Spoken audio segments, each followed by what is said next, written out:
Jadi pada malam hari ini kita akan membahas sekali lagi eh, konsekuensi daripada bentuk-bentuk daripada struktur sosial.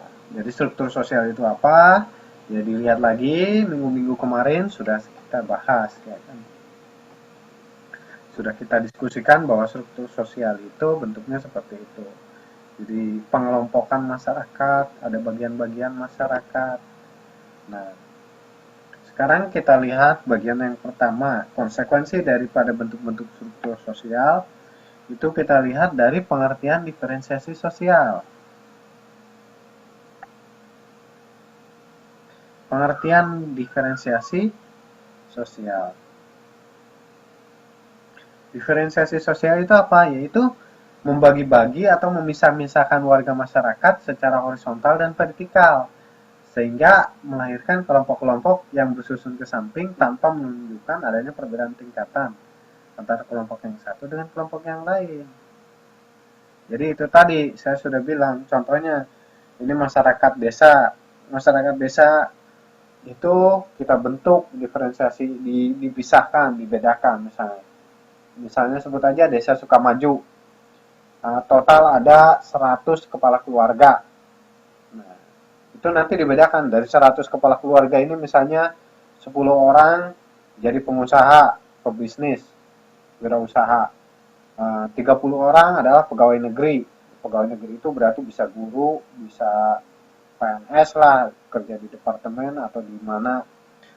Kemudian uh, ada lagi misalnya 40 orang dari kepala keluarga ini adalah petani dan sisanya adalah buruh. Nah, itu adalah pengelompokan memisah-misahkan warga masyarakat, ya kan? Tidak membedakan tingkatan antara kelompok yang satu yang sama lain. Itu sama-sama masyarakat, misalnya desa Sukamaju. Sama-sama masyarakat desa Sukamaju ini itu yang bisa dibentuk menjadi pembedaan. Dari beda-beda ini nanti ada struktur sosialnya.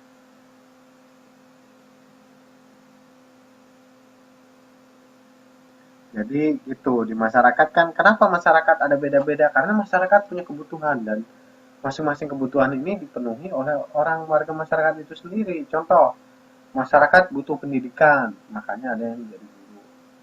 Masyarakat butuh administrasi, birokrasi, makanya ada kelurahan, desa. Masyarakat butuh makanan, makanya ada petani.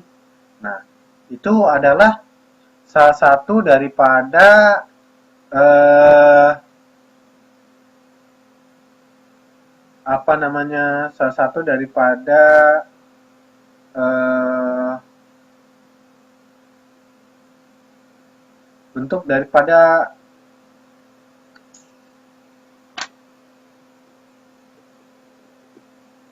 bentuk daripada struktur sosial dan diferensiasi sosial.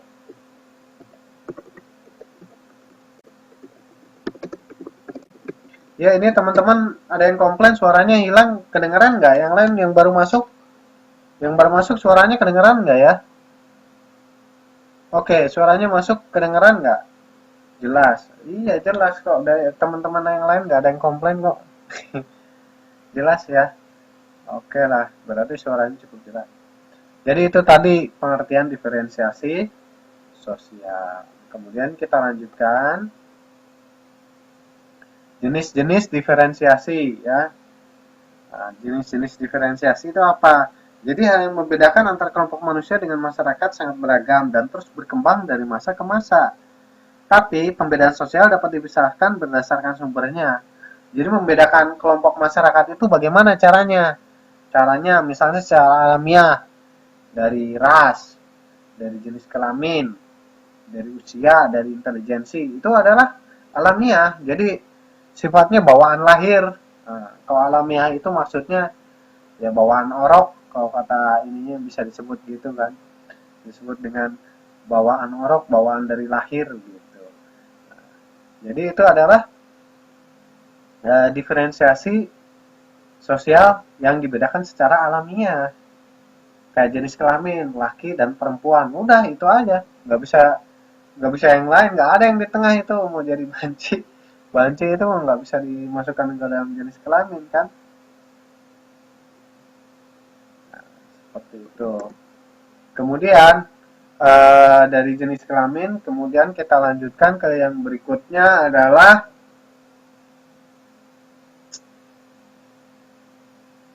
ras.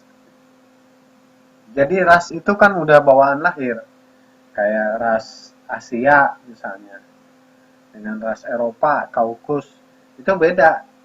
Warna kulitnya beda, matanya beda, bahkan warna rambutnya bisa beda, ya kan? Itu adalah bawaan lahir, gitu. Itu makanya bisa masyarakat bisa dibeda-bedakan seperti itu. Kemudian yang berikutnya, yang kedua, pembedaan sosial bisa dibedakan berdasarkan sosial. Misalnya apa? Ini perbedaan etnis. Contohnya ya, etnis itu berarti kan suku bangsa atau kebudayaan.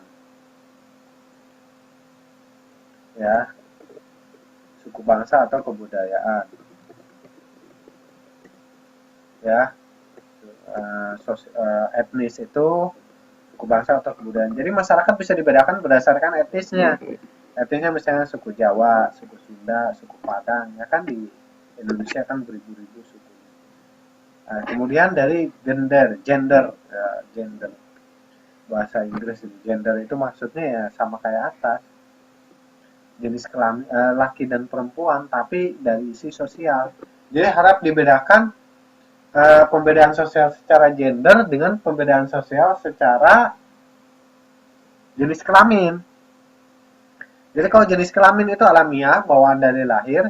Kalau gender itu bisa karena dibentuk secara sosial. Jadi kalau gender ini, kalau orang barat sana masih bisa atau mengakui adanya transgender. Makanya istilahnya transgender kan, LGBT. Lesbian, gay, bisex, dan transgender LGBT. Nah itu kan berarti itu kan pengelompokan secara sosial. Walaupun di Indonesia tidak diakui LGBT itu nggak boleh, tidak boleh diakui di Indonesia. Tapi ya itu kan penyimpangan gitu loh. Tapi ya begitulah. Oke, yang berikutnya perbedaan sosial juga dibedakan berdasarkan agamanya. Jadi karena agamanya berbeda, maka bisa dikelompok-kelompokkan. Betul kan? Iya, ya betul. Ini sangat jelas sekali contohnya. Kemudian yang berikutnya dari pekerjaan. Oh iya, ini jelas. Ini pengelompokan sosial, perbedaan sosial berdasarkan pekerjaan. Yang guru, yang PNS, yang buruh, yang petani, yang buruh pabrik, yang orang kantoran, gitu kan bisa dibeda-bedakan seperti itu. Ya, jadi itu sudah jelas ya, perbedaan ras merupakan manusia berdasarkan ciri-ciri yang nampak dari luar, seperti warna kulit, bentuk hidung, warna bentuk rambut, dan sebagainya. Nah ini, kadang karena adanya perbedaan ras ini yang mengakibatkan adanya perlakuan yang dibedakan atau yang disebut dengan istilah diskriminatif. Jadi dibedakan, diskriminatif itu contohnya ya zaman dulu di Amerika itu ada diskriminatif atau berbedakan karena perbedaan ras apa? Warna kulit. Jadi orang Afro Amerika maksudnya negro gitu, orang kulit hitam di Amerika, mereka itu dimasukkan ke dalam warga negara kelas 2 gitu. Jadi dipisahkan, nggak diperhatikan. Seperti itu. Ya, itu juga kasusnya sama seperti di Afrika Selatan. Makanya yang dikenal dengan istilah apartheid itu. Apartheid itu kan maksudnya ya karena pembeda-bedaan diskriminatif juga. Makanya disebut dengan apartheid. Apartheid. Kalau di Afrika Selatan yang terkenal Nelson Mandela itu kan. Oke, itu jelas? Ada pertanyaan tidak? Silakan yang baru masuk.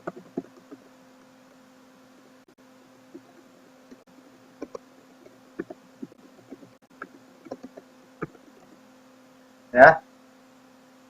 Jadi itu jelas ya perbedaan diferensiasinya ya. Jadi beda secara alamiah, beda juga secara sosial. Oke. Silakan ada pertanyaan tidak? Ini kan saya sudah bagi slide-nya nih tadi pagi. Dari tadi pagi tengah malam tadi saya sudah bagikan slide-nya. Jadi teman-teman bisa apa namanya? Ya, bisa memberikan tambahan atau pertanyaan, silahkan. Hmm?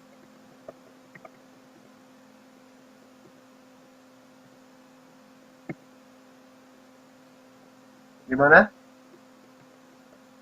Ada pertanyaan tidak?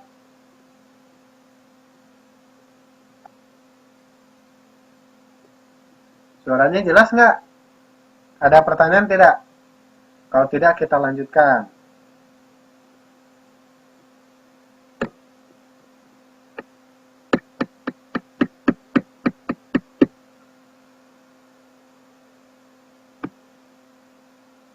Oke, kita lanjutkan ya. Perbedaan ciri sosial. Ya, perbedaan ciri sosial. Ciri-ciri di antara masyarakat yang satu dengan lainnya sangat berbeda, saling berbeda. Misalnya perbedaan yang tampak dalam hal bahasa dan kebudayaan. Ya, ciri sosial berkaitan dengan fungsi warga masyarakat dalam kehidupan sosial di mana setiap orang melakukan tugasnya atau fungsinya dengan profesi atau pekerjaannya. Itu tadi saya sudah contohkan bahwa desa Sukamaju gitu kan. Dibedakan, desa Sukamaju itu ada 100 kepala keluarga misalnya. Kalau, kalau desa 100 kepala keluarga sedikit kali ya. Mungkin itu hitungannya satu RW 100 kepala keluarga itu karena satu RT misalnya 30 atau 50 kepala keluarga.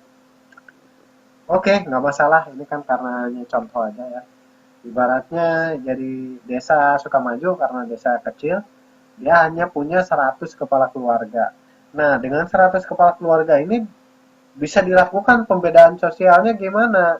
Ya, berkaitan dengan fungsi warga masyarakat dalam kehidupan sosial.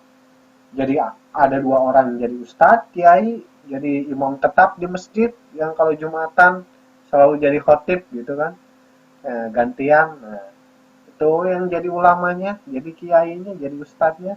Kemudian nanti di situ juga ada SD Impres misalnya, ada 6 orang yang ngajar dan jadi kepala sekolah. Nah, kemudian di masyarakat situ juga ada 2 orang yang punya toko kelontong misalnya.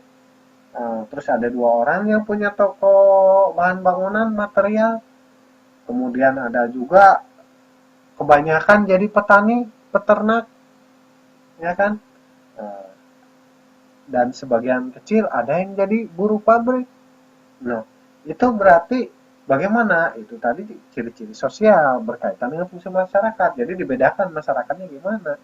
Ya berdasarkan pekerjaannya, profesinya, seperti itu.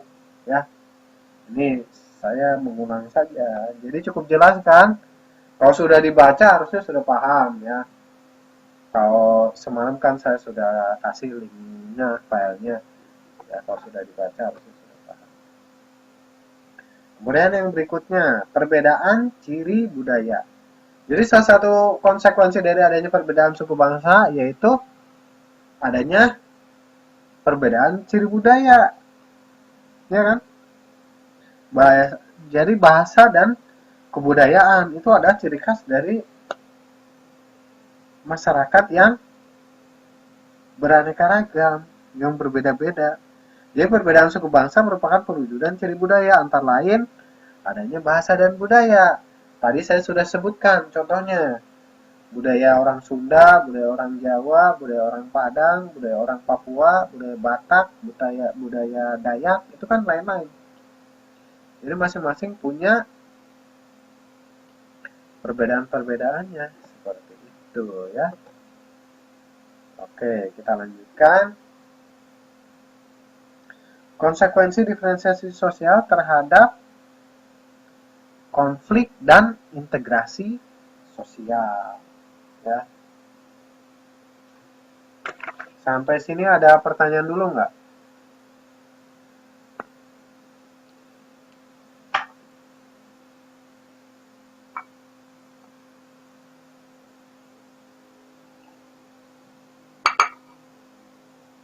Oke, jelas ya. Jadi menurut Robert M. Z. Lawang, Jadi pelapisan sosial atau stratifikasi atau struktur sosial merupakan penggolongan orang-orang yang masuk ke dalam suatu sistem sosial tertentu ke dalam pelapisan hierarkis. Tuh.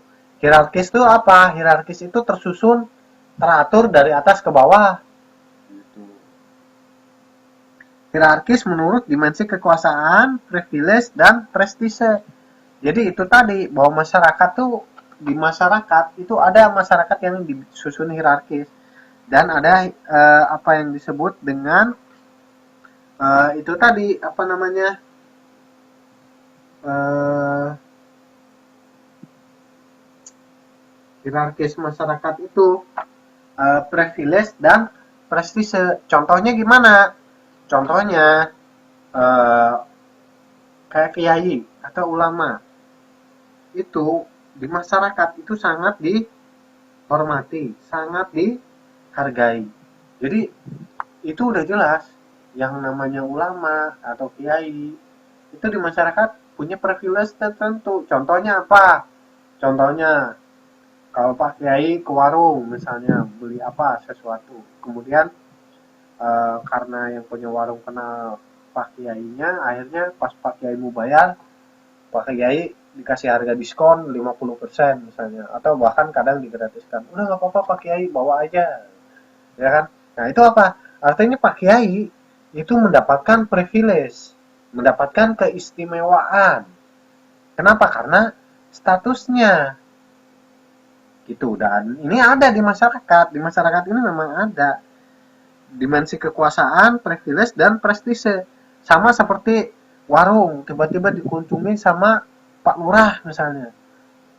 Terus Pak Lurahnya bilang, oh mau beli ini ya. Yang punya warung bilang, oh iya nggak apa-apa Pak Lurah, bayarnya setengah aja. Misalnya. Itu ada contohnya. Ya kalau di Indonesia kadang yang kayak begininya agak-agak keterlaluan. Jadi anak pejabat atau pejabat kadang-kadang dilebih-lebihkan privilege-nya itu, jadi diistimewakan. Orang lain misalnya, contoh, pergi ke puskesmas, orang lain udah antri dari pagi, dia datang langsung masuk ke dokter, motong antrian. Nah, itulah contoh-contoh daripada dimensi kekuasaan, privilege, dan prestise yang membentuk struktur hierarkis masyarakat. Jadi orang yang menduduki pelapisan berbeda akan memiliki prestise, privilege, dan kekuasaan yang berbeda pula. Jadi kayak ya siapa yang di atas dia mendapatkan fasilitas yang lebih, siapa yang di bawah dia sulit dapat fasilitas. Itu udah jelas, itu karena bentuknya. Bentuk-bentuk hak istimewa atau privilege ini apa saja? Ya bisa dilihat dari sisi ekonomi, dari sosial dan budaya. Kayak tadi saya contohkan. Nah, ya seperti itu, gila hormat. Nah, saya contohkan prestise atau privilege di masyarakat.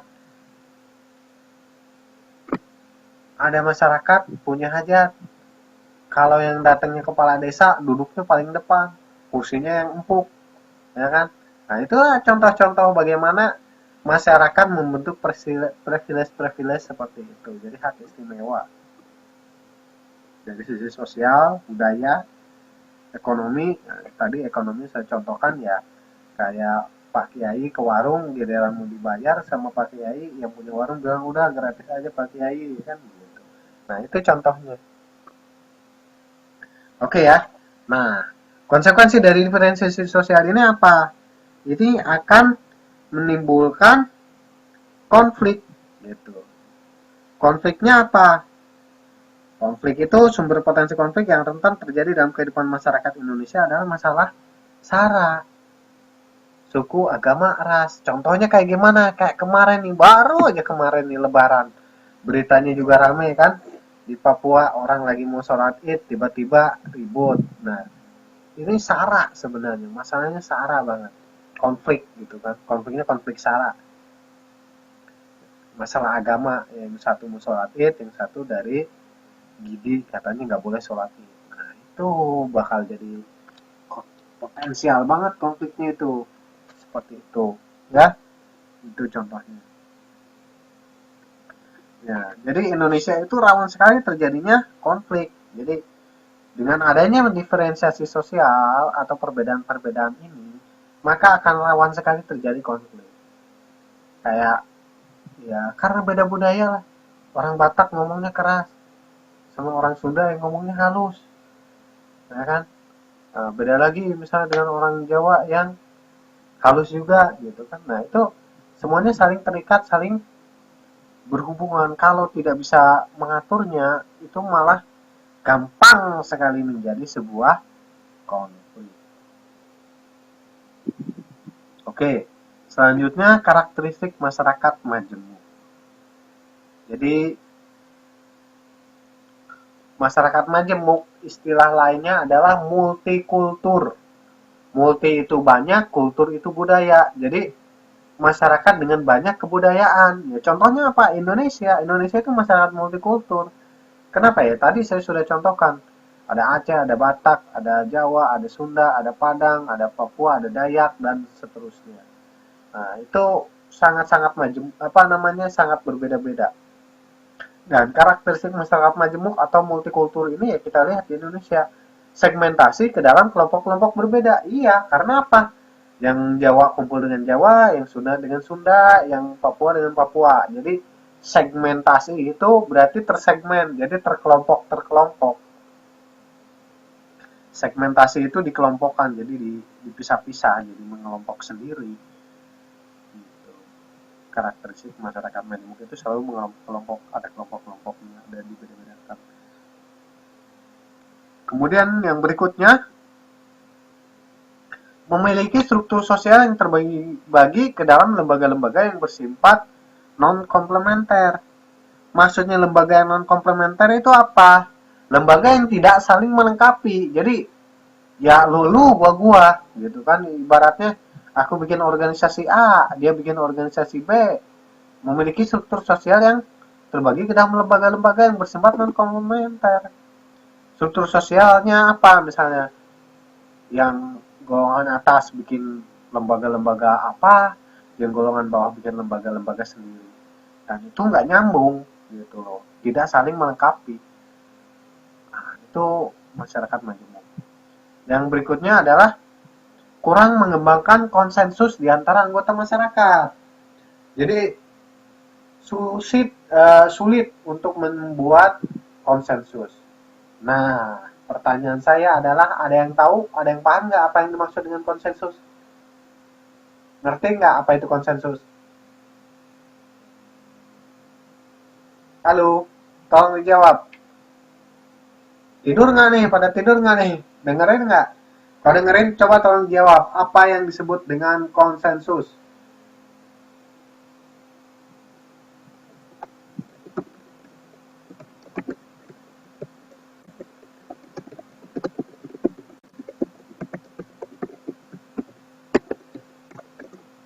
Ya, apa yang disebut dengan konsensus? Ayo, ada yang tahu? Silahkan.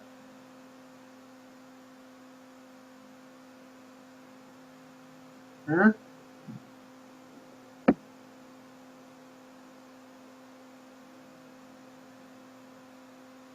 Halo? Ini pada kemana ini? Pada dengerin? Pada tidur? Halo? Atau suara saya putus? Nggak kedengeran? Atau gimana nih?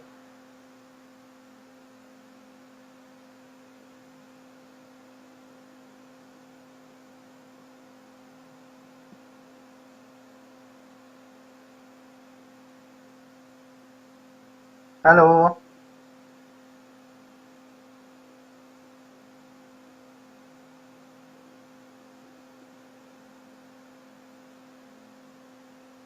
Masih mikir ya? Nilai-nilai sosial? Ah, bukan.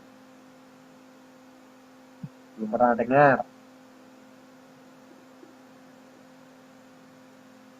Googling. Oh, googling. Oh, ada yang Google. Bagus.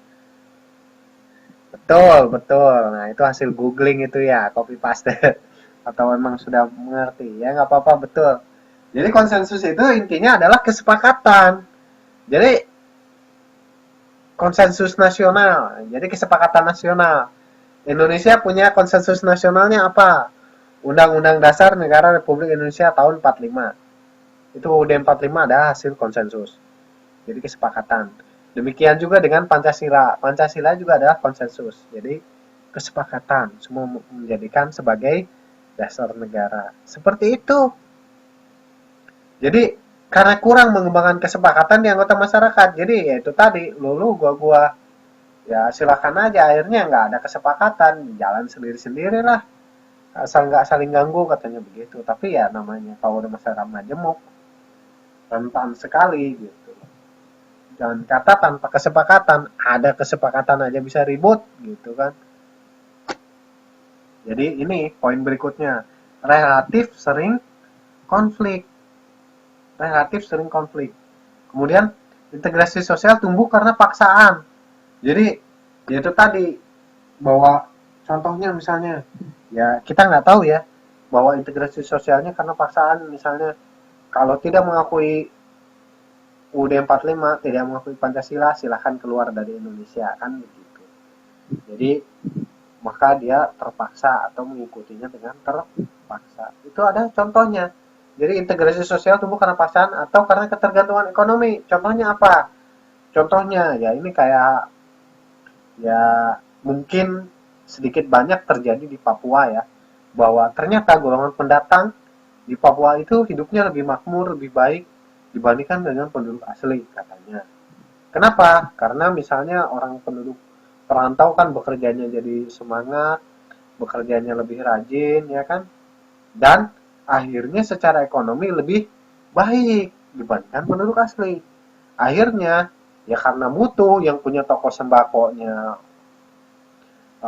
adalah pendatang, maka penduduk asli mau melakukan integrasi sosial, mau bergabung, tapi itu terpaksa. Itu hanya karena butuh ketergantungan ekonomi, ya itu tadi contohnya. Kemudian yang berikutnya yaitu adanya dominasi politik oleh suatu kelompok, ya. Adanya dominasi politik oleh suatu kelompok. Hmm. Contohnya gimana? Ya udah. Nah, ini kan kayak contohnya kalau sedikit banyak ya kita lihat di Tolikara.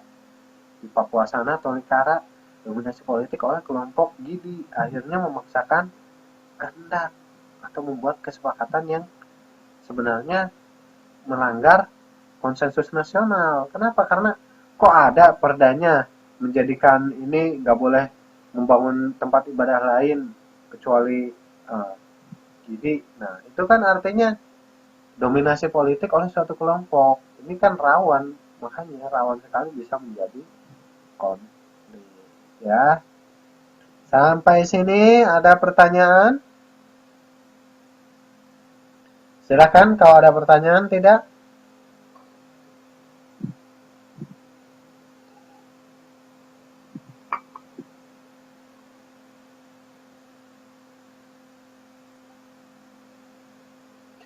Dominasi politik maksudnya itu dia yang paling menguasai. Jadi ada satu kelompok yang paling berkuasa. Dominan, dominan itu yang lebih berperan, yang lebih berpengaruh, yang lebih besar. Dominan itu biasanya yang lebih berpengaruh, yang lebih menguasai. Nah, itu maksudnya dominan. Dominan politik, dominasi politik. Jadi politik itu kan sebenarnya hak semua warga masyarakat. Tapi kalau masyarakat majemuk kadang-kadang politiknya itu dinominasi oleh kelompok-kelompok tertentu. Hanya kelompok tertentu aja akhirnya yang pegang jabatan jadi bupati, yang pegang jabatan jadi kepala desa, yang jabatan apa itu hanya orang itu saja. Nah, itu akan yaitu tadi ciri masyarakat majemuk dan di Indonesia bisa kita lihat seperti itu. Bisa kita katakan bisa begitu. Ya.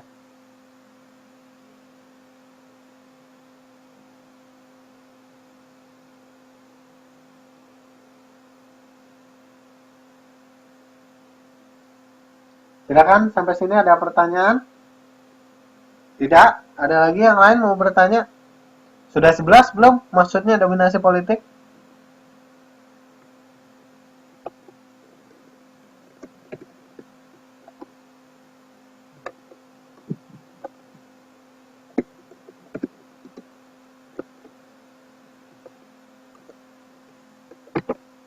Oke ya, jelas ya. Jadi itu tadi dominasi politik itu berarti yang paling mempengaruhi itu hanya oleh satu kelompok. Nah, menurut William Liddell, ini salah satu tokoh sosiologi yang terkenal dan sering dijadikan acuan.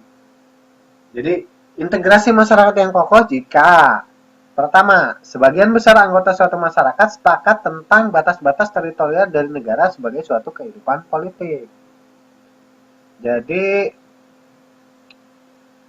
kembali lagi bahwa poin nomor 2, sebagian besar anggota suatu masyarakat sepakat mengenai struktur pemerintahan dan aturan-aturan serta proses-proses politik dan sosial yang berlaku bagi seluruh masyarakat di seluruh wilayah negara tersebut. Jadi gini, ada yang disebut dengan hukum negara, ya negara itu disebut dengan de facto dan de jure. De facto and de jure. De facto itu artinya secara fakta, secara aktual, fakta, dan de jure itu artinya secara hukum. Jadi suatu negara bisa diakui secara de facto dan de jure jika sudah memenuhi unsur-unsur tertentu. Nah, contohnya begini. Indonesia. Kenapa disebut Indonesia? Pertama karena Indonesia sudah punya wilayah. Ada wilayahnya dari Sabang sampai Merauke. Dari Pulau Re sampai Pulau Roti, ya kan? Pulau W, Pulau Roti. Nah, itu artinya apa? Artinya ada wilayahnya.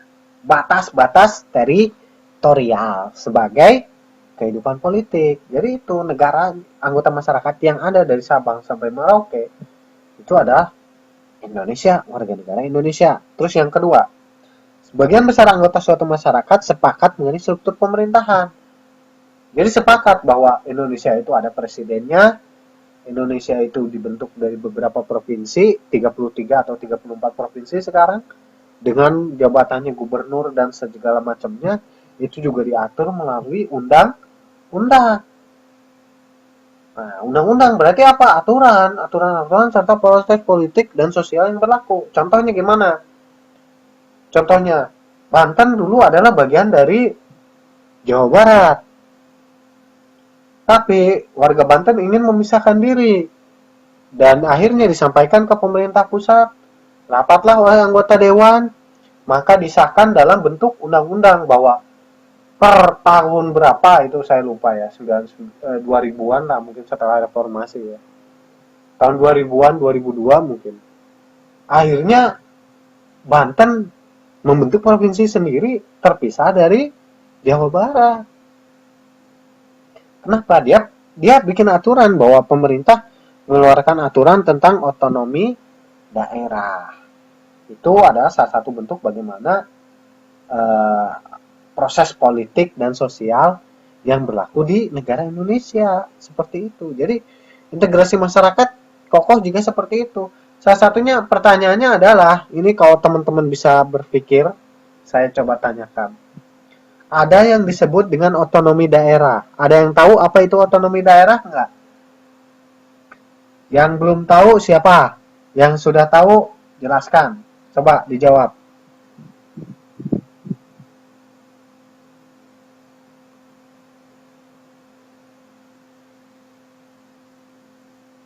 Ada yang tahu nggak?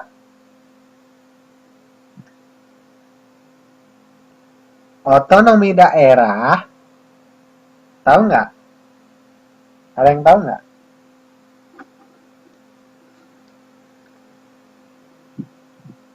Oh, nggak tahu. Oke lah, kalau gitu.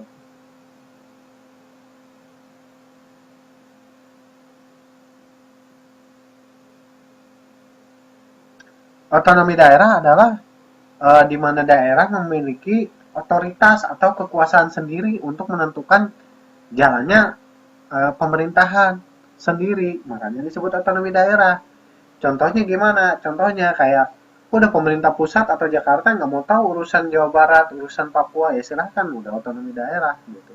Nah, otonomi daerah pun diatur dengan undang-undang, jadi dipisahkan wewenangnya atau aturannya.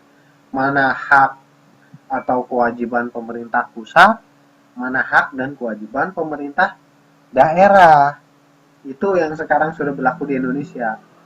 Nah, pertanyaan berikutnya adalah, otonomi daerah ini menurut teman-teman apakah mendukung integrasi nasional, jadi membuat daerah menjadi semakin dekat dan dekat dengan Jakarta, atau malah jadi bahan untuk disintegrasi atau memisahkan diri?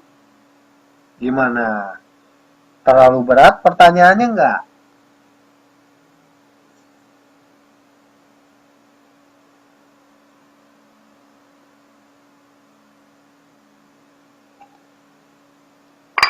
Halo?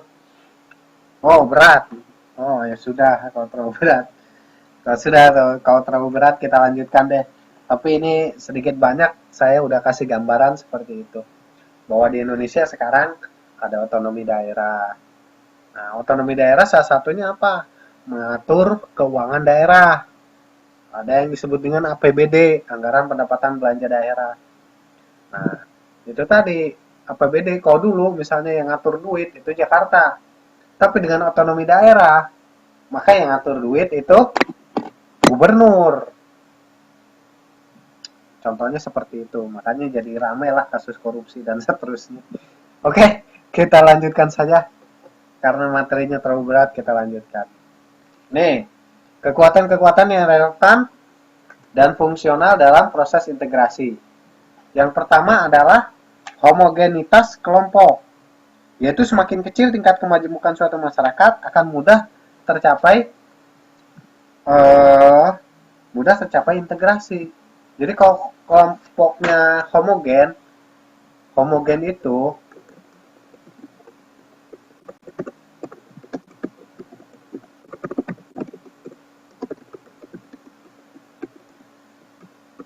seragam.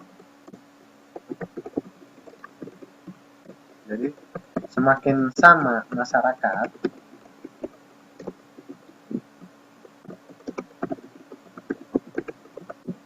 semakin mudah integrasinya. Betul tidak? Contohnya misalnya, contoh ya, masyarakat Sunda dengan masyarakat Jawa itu mudah integrasinya. Kenapa? Karena homogen misalnya, karena sama-sama orang Jawa. Nah, itu kan homogen. Contohnya seperti itu. Kemudian yang kedua, besar kecilnya kelompok. Jadi proses integrasi kalau kelompoknya kecil gampang digabung. Tapi kalau kelompoknya gede susah, apalagi kalau kelompok gede ini punya politik sendiri atau punya kepentingan sendiri. Makanya mereka akan bargaining atau melakukan tawar-menawar untuk bisa berintegrasi. Seperti itu. Ya. Oke. Kemudian yang berikutnya adalah perpindahan fisik.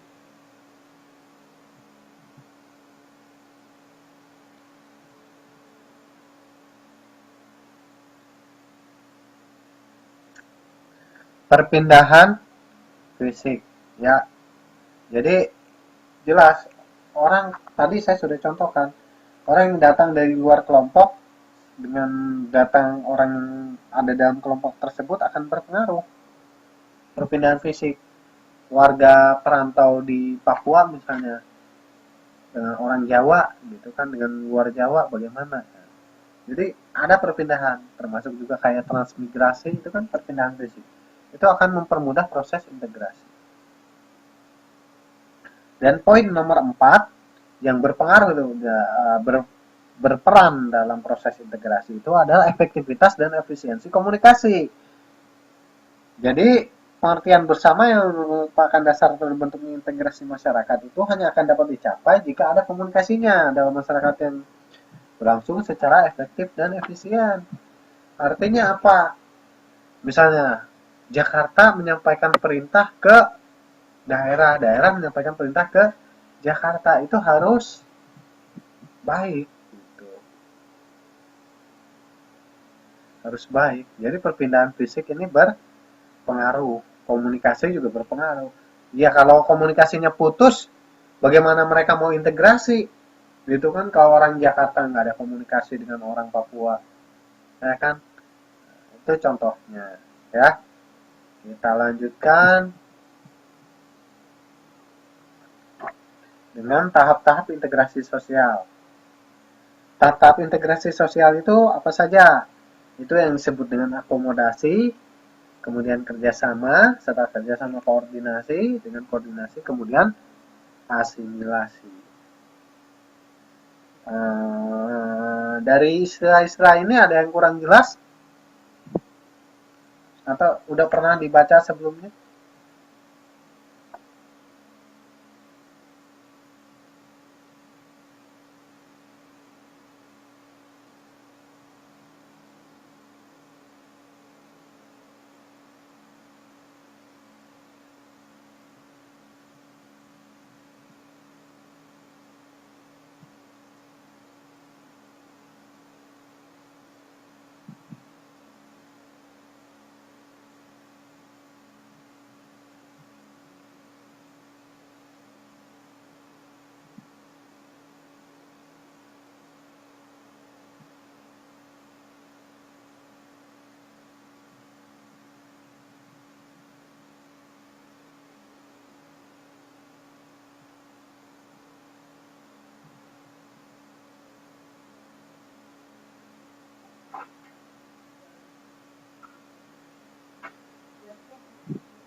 Gimana? Ada pertanyaan tidak? Akomodasi itu berarti menerima atau menerima, mengambil gitu kan, atau menerima ya istilahnya. Akomodir itu kayak kita punya kepentingan, terus lapor ke DPR, DPR-nya dengar nggak omongan kita. Kalau DPR-nya mendengar, berarti DPR mengakomodir atau mengakomodasi kepentingan kita. Jadi akomodasi itu berarti menerima, mengambil gitu. Ya istilah ininya ya menerima lah.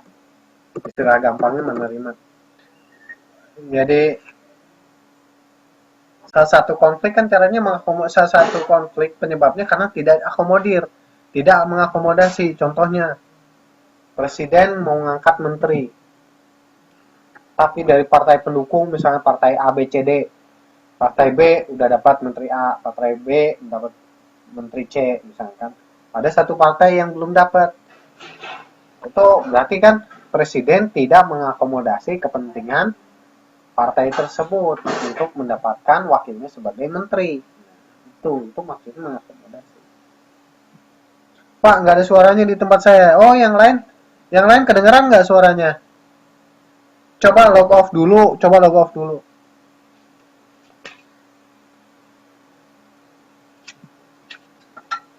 Coba log off dulu ya, kalau nggak jelas boleh di log off dulu. Tuh, jelas. Nah, kalau nggak jelas suaranya coba keluar dulu terus masuk lagi. Oh, dengar. Tuh.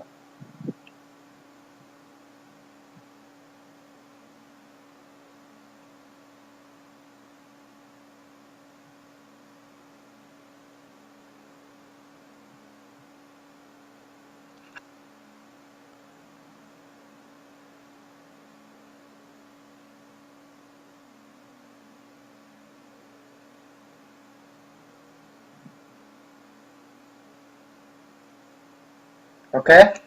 Ya, ya. Jadi begitu ya, akomodasi itu maksudnya seperti itu. Jadi yang bertanya tadi jelas nggak maksudnya akomodasi?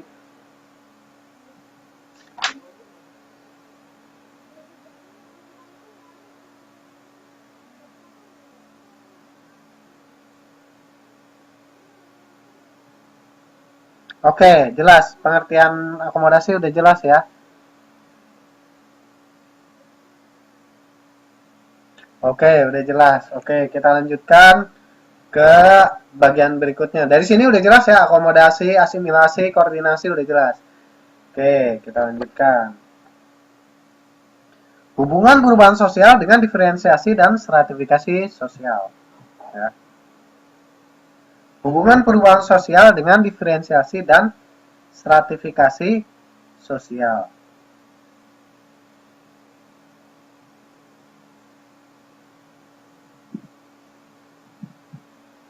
Bagaimana?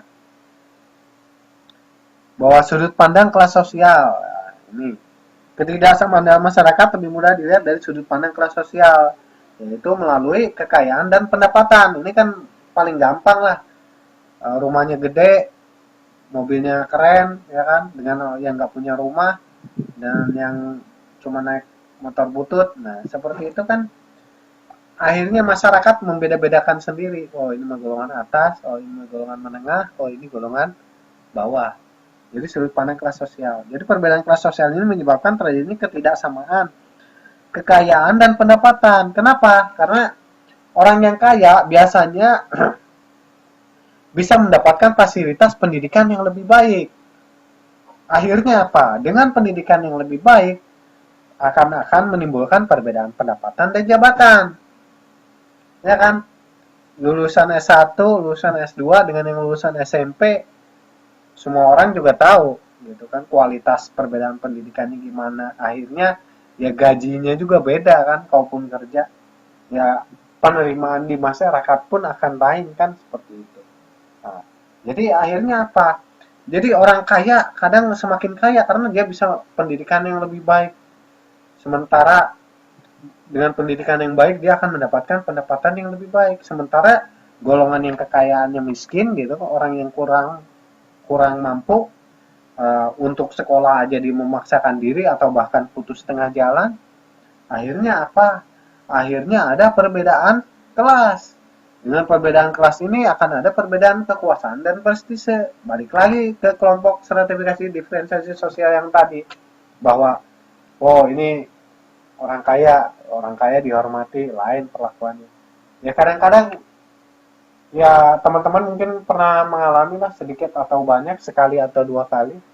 Ketika dalam suatu kondisi tertentu, misalnya antri di suatu daerah, mau melakukan sesuatu, tiba-tiba ada perlakuan tertentu terhadap orang tertentu. Nah, itu bisa jadi karena adanya perbedaan kekuasaan dan prestise seperti itu, ya.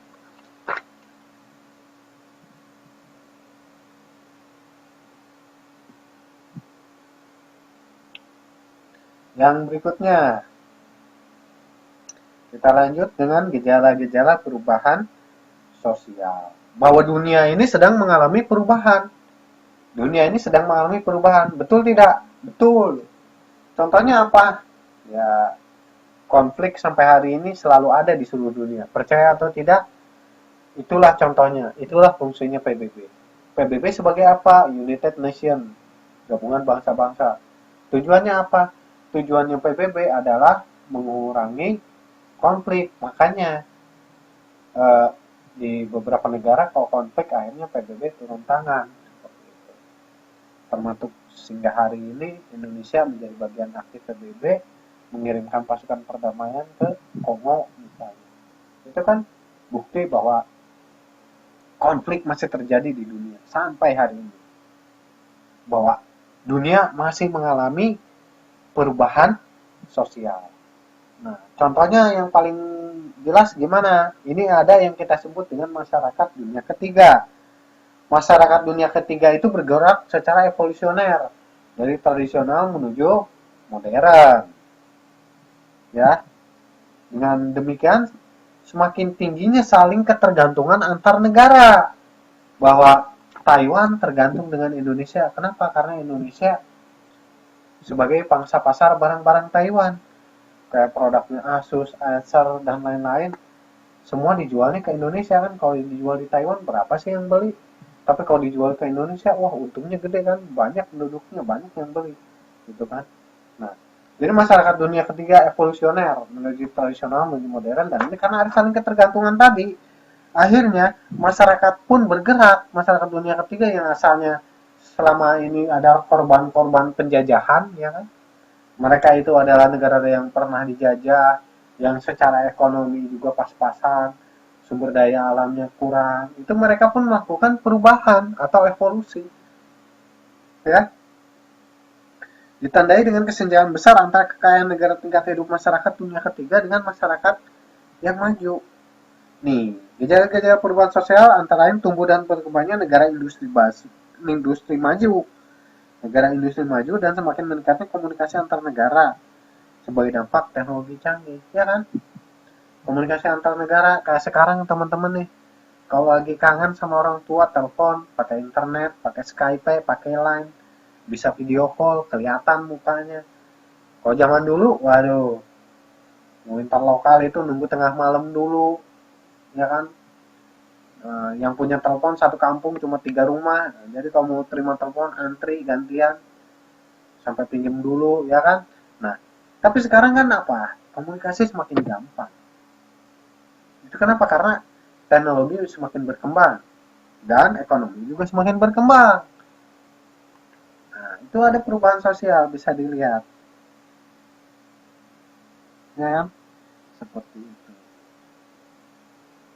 Jadi jelas bahwa masyarakat dunia ketiga sekarang sedang bergerak dari dunia yang terbelakang bergerak mau menjadi negara yang maju.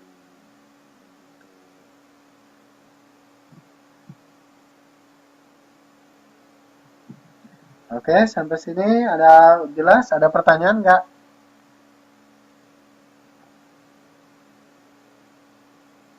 Oke, ada pertanyaan nggak? Kalau yang nggak jelas silakan mau bertanya dulu.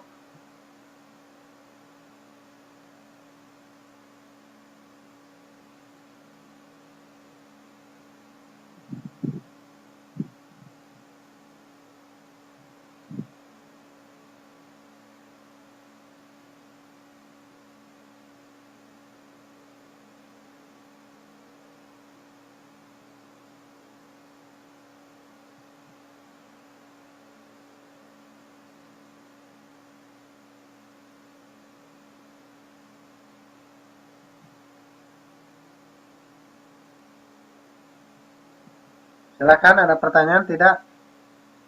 Halo, feedback dong. Ada pertanyaan nggak?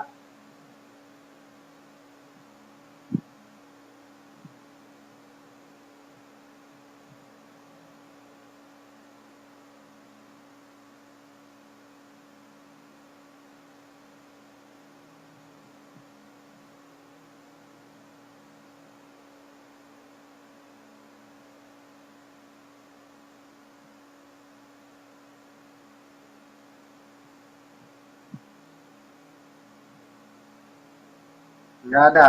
Terus, terus, terus. Kalau nggak ada, coba. Nggak ada nih, benar nggak ada.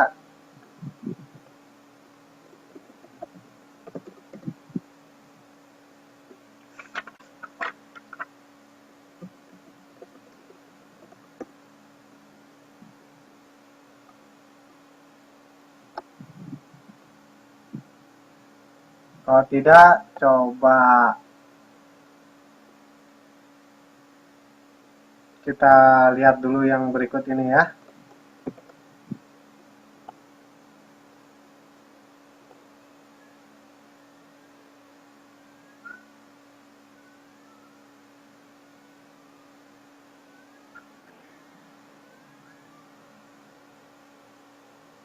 Coba dilihat monitornya bisa kelihatan nggak videonya ya.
Ya, itu tadi adalah contoh tawuran. Jadi tawuran itu adalah bagaimana konflik yang gampang sekali terjadi di masyarakat, terutama di Jakarta.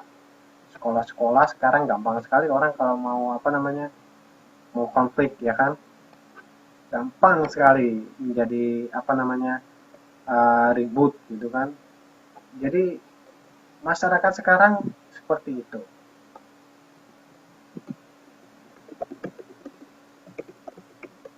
Jadi kalau kita lihat sekarang banyak sekali kejadian masyarakat yang bikin ribut gara-gara masalah sepele gitu kan. Sebenarnya kalau masyarakatnya mengerti harusnya tidak begitu ya. Oke, kita lanjutkan satu kali lagi untuk pemahaman kelas pada malam hari ini. Coba dilihat.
Oke, gimana? Jelas? Oke, jelas. Ada pertanyaan tidak? Halo? Halo? Halo? Teman-teman hadir nggak nih? Sudah menyaksikan belum? Tadi didengarin nggak? Videonya dilihat nggak? Video yang kedua nih.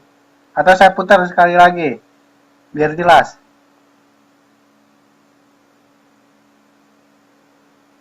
Perlu diputar sekali lagi nggak?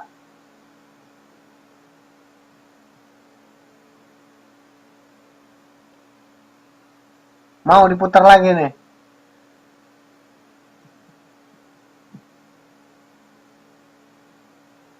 Perlu? Ya, putar lagi. Oke, baiklah. Oke, dibaca ya dari awal sampai akhir, diperhatikan.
Oke ya, sudah jelas? Oke, ada pertanyaan tidak? Hmm. Ada pertanyaan tidak?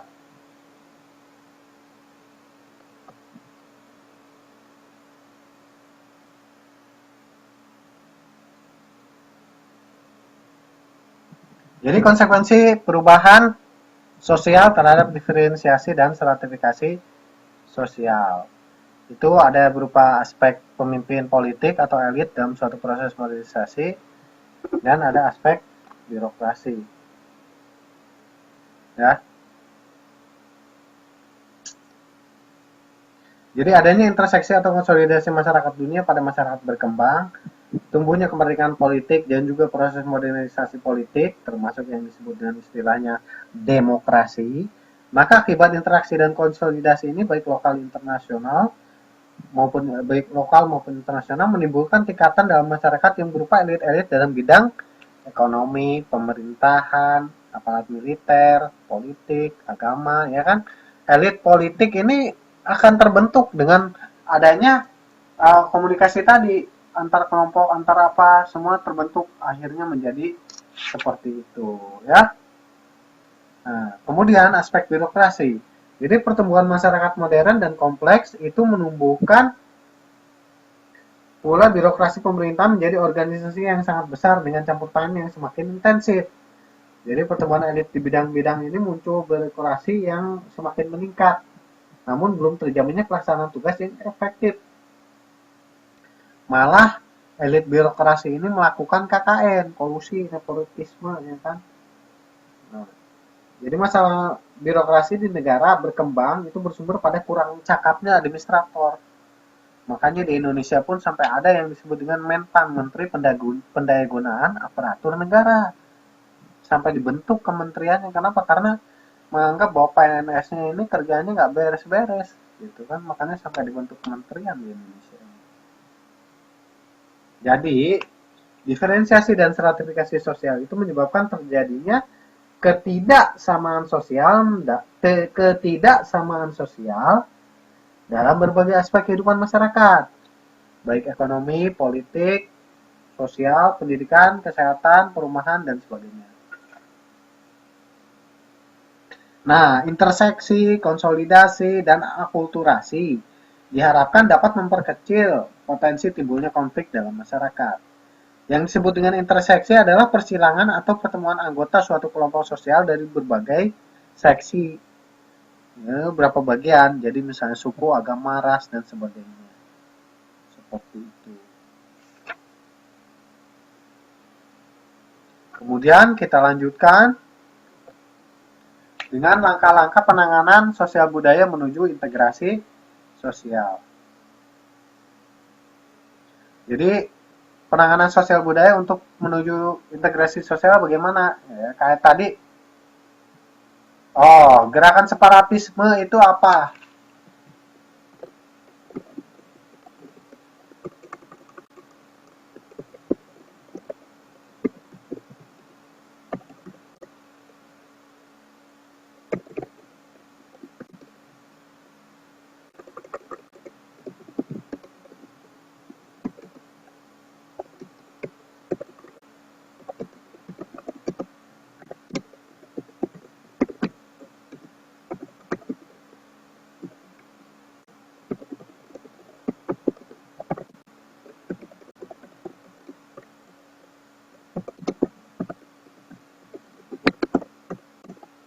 Oke,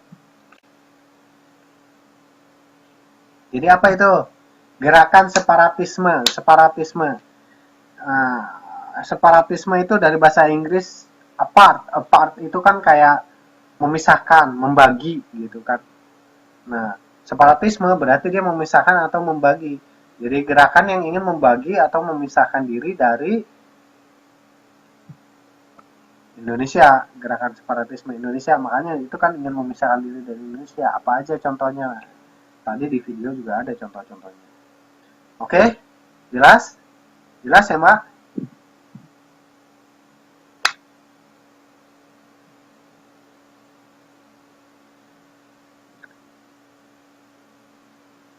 Oke ya, jelas ya. Oke, kita lanjut. Jadi, langkah-langkah penanganan sosial budaya menuju integrasi sosial yaitu tadi yang pertama adalah menanggulangi kesenjangan sosial. Jadi, yang kaya dan yang miskin itu jangan terlalu jauh.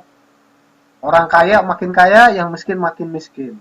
Kalau itu tidak ditanggulangi, maka akan semakin sulit proses integrasinya.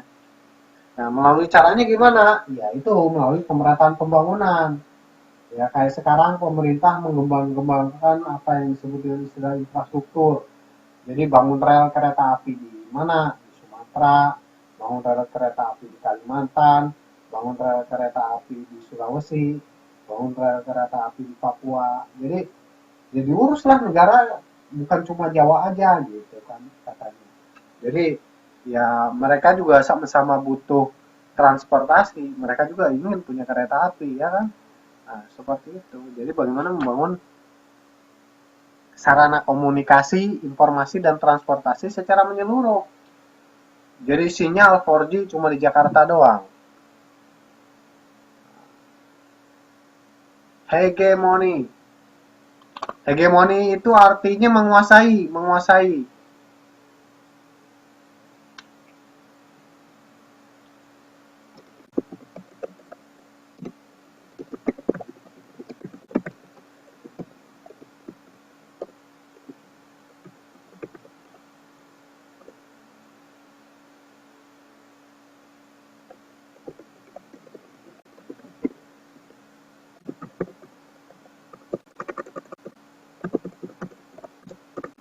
Oke ya.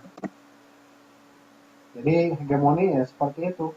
Hegemoni itu ya mirip kayak dominan, tapi hegemoninya itu ya karena dalam satu kelompok. Jadi ada kelompok tertentu, ya itu hegemoni.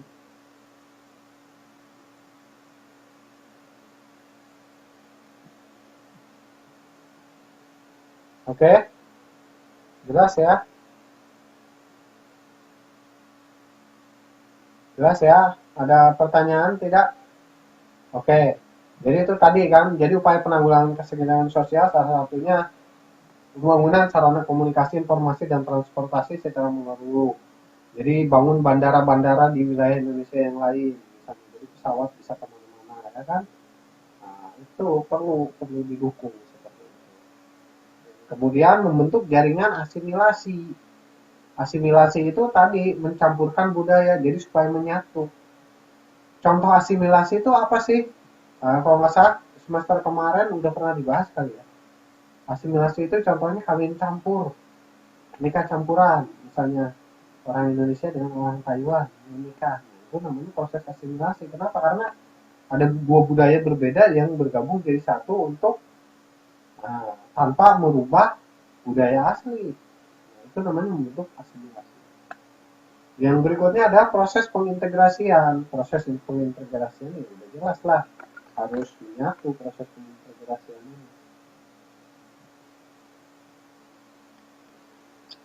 Dan berikutnya melalui pengintegrasian melalui pengajaran atau pendidikan dengan apa? Sosialisasi budaya kan berbagai budaya berbeda-beda. Jadi proses pengintegrasian berupa timbul dan tumbuhnya spesialisasi untuk menarik kelompok-kelompok lapisan berbeda sehingga ke dalam mau bergabung ke dalam satu kesatuan. Ya, seperti itu. Pengintegrasian mau pengajaran, makanya ada pelajaran PMP, PKN, pendidikan kewarganegaraan, ya kan itu salah satunya untuk membentuk supaya integrasi sosial juga. Yang berikutnya, syarat-syarat tercapainya integrasi sosial. Yaitu anggota masyarakat merasa bahwa mereka berhasil mengisi kebutuhan-kebutuhan satu sama lain. Yang berikutnya, apabila tercapai semacam konsensus mengenai norma-norma dan nilai-nilai sosial. Jadi mereka semua bersepakat tentang nilai-nilai dan norma-norma yang akan digunakan. Jadi ada kesepakatan, ya itu berarti sudah tercapai integrasi sosial. Yang berikutnya itu apabila norma-norma berlaku cukup lama dan konsisten serta tidak berubah-ubah. Ya percuma juga mereka sudah punya konsensus tapi tiap tahun diganti atau tiap bulan tiap tiap pemilu ganti. Nah, itu berarti ya integrasinya masih kurang baik seperti itu. Ya. Yang berikutnya adalah Langkah-langkah menuju integrasi sosial. Yang pertama, mengembangkan sikap saling menghargai perbedaan nilai-nilai dan norma-norma sosial. Yang berikutnya, meninggalkan sikap primordialis. Primordialis berarti mengedepankan suku sendiri, ya kan. Kemudian menegakkan supremasi hukum, jelas lah, hukum harus tegak, harus di atas segalanya. Mengembangkan rasa nasionalisme, ya kan, cinta tanah air, menyelesaikan konflik dengan cara yang akomodatif. Nah itu, jadi semua pihak didengarkan pendapatnya, jadi tidak bertentangan. Mengembangkan kesadaran sosial dan menyadari peran setiap individu. Betul, bahwa setiap individu punya peranan sendiri-sendiri, kesadaran sosial, kelompoknya masing-masing. Kemudian membuka daerah terisolir, ya kan, makanya kirimlah transmigrasi, ya kan, ada tuh di bawah. Mendirikan sarana kesehatan masyarakat sampai pelosok, ya ada puskesmas kan, pusat kesehatan masyarakat sampai ke desa-desa. Kemudian pemerataan pendidikan dalam berbagai tingkatan. Ya. Zaman sekarang universitas atau sekolah tinggi itu levelnya kabupaten sudah punya di Indonesia. Kalau zaman dulu universitas atau sekolah tinggi itu hanya ada di ibu kota provinsi. Kalau sekarang di ibu kota kabupaten juga sudah ditemukan adanya universitas baru atau sekolah tinggi baru. Nah, melakukan program transmigrasi ini udah jelas. Pemerataan pembangunan di bidang industri juga jelas. Kemudian penerapan otonomi daerah, ini juga jelas. Tadi udah saya singgung di awal ya. Saya sudah bicarakan soal otonomi daerah. Nah, seperti itu ya. Kalau ada yang bertanya otonomi daerah itu apa sih? Nanti bisa ditontonlah videonya. Karena sedikit atau banyak tadi saya sudah dibahas. Alhamdulillah waktu sudah menunjukkan pukul 10.30, artinya kelas malam hari ini akan segera berakhir. Namun sebelum saya tutup, saya persilakan kalau ada pertanyaan atau tidak. Ada pertanyaan nggak?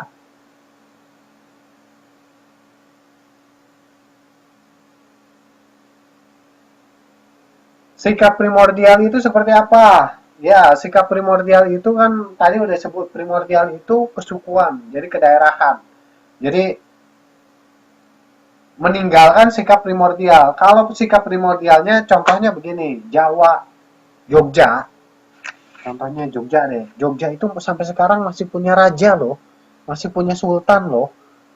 Nah, apa jadinya kalau warga Jogja selalu mengedepankan kesultanannya dibandingkan mengedepankan keindonesiaannya. Jadi antara pemerintah Jakarta dengan pemerintahan keraton diadu jadinya. Nah, itu kan tidak baik. Nah, akhirnya ya ditinggalkan sikap primordialisme dengan menyatakan bahwa bergabung dengan Indonesia, maka masyarakat Jogja pun akan mengikuti aturan peraturan undang-undang Indonesia dan meninggalkan sikap primordialisme. Oke, Jogja keraton punya peraturan, tapi ya peraturannya tidak bertentangan dan tidak berbeda dengan peraturan negara Indonesia seperti itu. Jadi meninggalkan sikap primordialis contohnya seperti itu. Ya, sikap primordialis itu selalu mengedepankan kesukuannya. Sampai situ jelas? Silakan. Lah, PPT-nya dari kemarin, Mbak. Aduh, oh my god. Dilihat deh di link buat kelas di situ ada PPT-nya. Oh iya. Oh, Mbak bisa tahu link sini dari mana? Oh, gitu. Ada di FB. Sudah saya itu.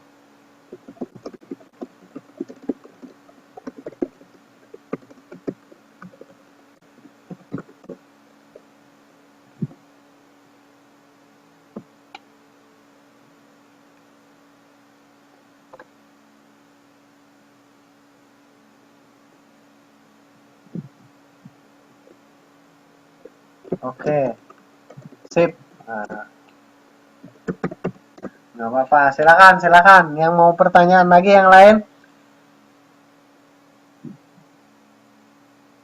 Kalau tidak ada pertanyaan yang lain, ya pelajaran malam hari ini kita tutupkan saja sampai sekarang.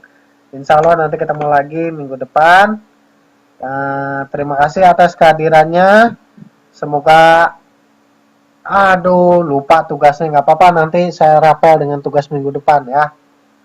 Jadi untuk minggu ini nggak ada tugas.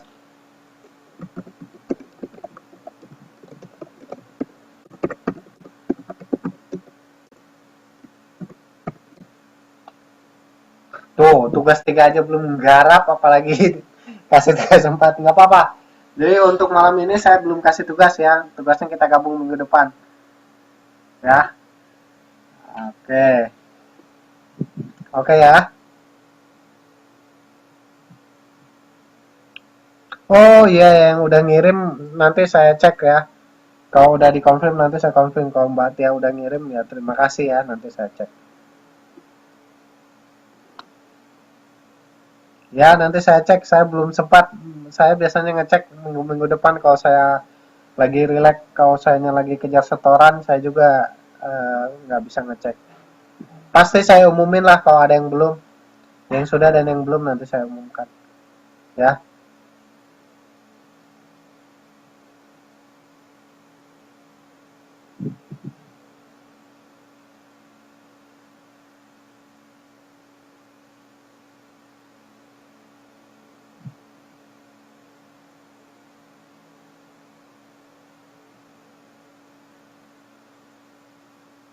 Oh iya, nggak apa-apa ya. Selanjutnya ya pakai pakai Word ya. Jadi biar enak filenya. Ya. Jadi biar enak saya meriksanya. Kalau itu kan jadi saya harus buka email. Kalau ada dokumennya kan saya nanti bisa santai bacanya. Oke, itu saja. Terima kasih sekali lagi atas kehadirannya. Semoga apa yang sudah kita pelajari malam hari ini ada manfaatnya. Lebih kurangnya saya mohon maaf. Semoga ilmunya berkah bermanfaat dan mohon maaf apabila ada kesalahan-salah kata. Terima kasih, sampai ketemu lagi minggu depan insya Allah. Sampai jumpa, selamat malam. Wassalamualaikum warahmatullahi wabarakatuh.